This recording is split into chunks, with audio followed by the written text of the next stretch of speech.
Zacarias, capítulo 14.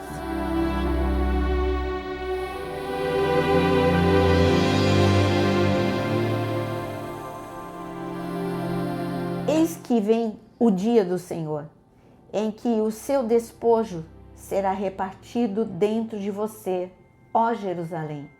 Porque eu ajuntarei todas as nações para a batalha contra Jerusalém. A cidade será tomada, as casas serão saqueadas e as mulheres violentadas. Metade da cidade será levada para o cativeiro, mas o restante do povo não será expulso da cidade. Então, o Senhor sairá e lutará contra essas nações, como ele costumava lutar no dia da batalha.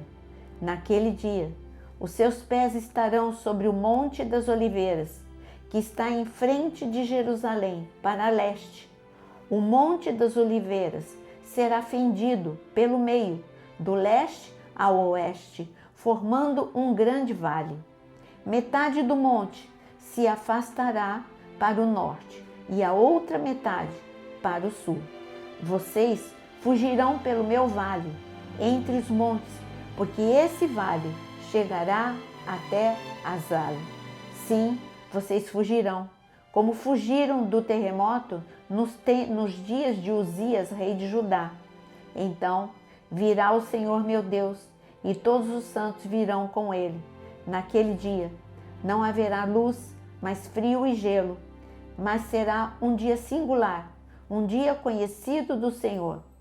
Não haverá separação entre dia e noite, pois mesmo depois de anoitecer, ainda será dia claro.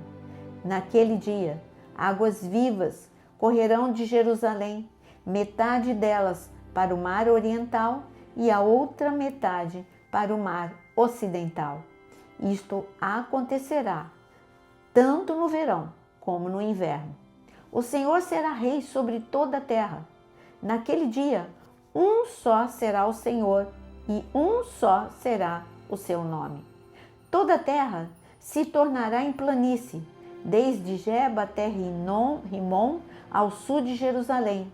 Mas Jerusalém será exaltada e habitada no seu lugar, desde o portão de Benjamim até o lugar do primeiro portão, até o portão da esquina e desde a torre de Ananel até os lagares do rei. Será habitada e já não haverá maldição. Jerusalém habitará segura. Esta será a praga com que o Senhor castigará todos os povos que guerrearem contra Jerusalém. A carne deles apodrecerá, estando eles em pé. Os seus olhos apodrecerão nas suas órbitas, e a língua deles apodrecerá na boca. Naquele dia também haverá, da parte do Senhor, grande confusão entre eles. Cada um agarrará a mão do seu próximo, cada um levantará a mão contra o seu próximo. Também Judá irá lutar em Jerusalém, e se ajuntarão as riquezas de todas as nações vizinhas, ouro, prata e roupas em grande abundância. Como esta praga, assim será a praga dos cavalos, das mulas, dos camelos, dos jumentos e de todos os animais que estiverem naqueles arraiais. Todos os que restarem de todas as nações que vieram contra Jerusalém subirão de ano em ano para adorar o Rei, o Senhor dos Exércitos, e para celebrar a festa dos tabernáculos. Se algum dos povos da terra não subir a Jerusalém para adorar o Rei, o Senhor dos Exércitos, esse povo ficará sem chuva. Se os egípcios não subirem, nem vierem, ficarão sem chuva. Virá sobre eles a praga que o Senhor castigará as nações que não subirem para celebrar a festa dos tabernáculos. Este será o castigo dos egípcios e o castigo de todas as nações que não subirem para celebrar a festa dos tabernáculos. Naquele dia será gravado nas campainhas dos cavalos: Santo ao Senhor. E as panelas do templo do Senhor serão como as bacias diante do altar, Sim, todas as panelas em Jerusalém e Judá serão santas ao Senhor dos Exércitos. Todos os que oferecem sacrifícios usarão essas panelas para cozinhar a carne do sacrifício.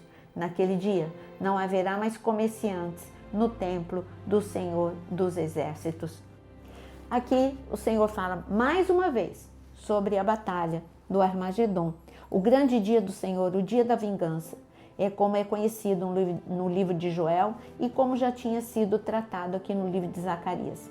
Ele está dando só mais detalhes. Ele está dizendo que naquele dia, quando as nações se levantarem, sim, Israel vai primeiro viver um momento em que ele vai pensar que não tem mais jeito. Mas então o Senhor, lembra que ele já colocou o pé no Monte das Oliveiras, já se revelou, e ele está dizendo que quando ele colocar o pé no Monte das Oliveiras, o que vai acontecer é um grande terremoto. E esse grande terremoto vai mudar toda a topografia de Jerusalém. Terá um vale, o Monte das Oliveiras será dividido em dois. E assim ele está falando que esta mudança topográfica, os rios subterrâneos, na soberania de Deus, eles vão correr a partir de Jerusalém. E é nesse momento que o Mar Morto será curado. Por isso, não se engane, quando você ouve aí vídeos e mais vídeos falando que as águas do Mar Morto estão sendo curadas agora. Aqui Deus está sendo muito claro. É depois da grande tribulação que as águas do Mar Morto serão curadas. É durante o milênio. E aqui volta a falar que essas águas vivas, depois que ele fala dessas águas do grande terremoto e das águas que saem de Jerusalém, ele fala também de algo espetacular, que haverá paz, haverá segurança, claro, 1000 anos com Jesus, eles vão viver grande paz, grande segurança, mas ele volta a falar da batalha no versículo 12. Ele diz que durante a batalha, muitos morrerão, aqueles que se levantarem contra Israel, a carne deles vai apodrecer, porque ele está dizendo que naquela guerra chegará a ser usada armas nucleares. Aqui ele está falando dos efeitos de armas biológicas, armas nucleares, e ele está falando que a carne deles apodrecerá estando eles em pé, os olhos apodrecerão. Então ele está descrevendo um nível de armas que não tinha no tempo de Zacarias, mas que existe nos nossos dias. E ele está falando, volta a falar, que depois desta guerra, ele vai para a guerra e volta para o momento em que haverá paz. Então ele volta a falar que haverá paz e que todo ano, durante o milênio, todas as nações devem subir para celebrar a festa dos tabernáculos. Aqui ele está mostrando como para ele é importante a festa dos tabernáculos. Por quê?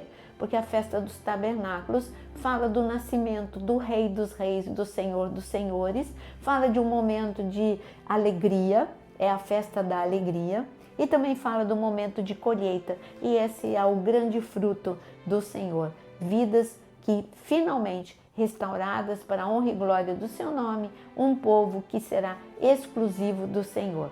Zacarias é um livro completamente profético, anda de mãos dadas com Apocalipse, por isso que logo depois da leitura de Apocalipse eu comecei Zacarias.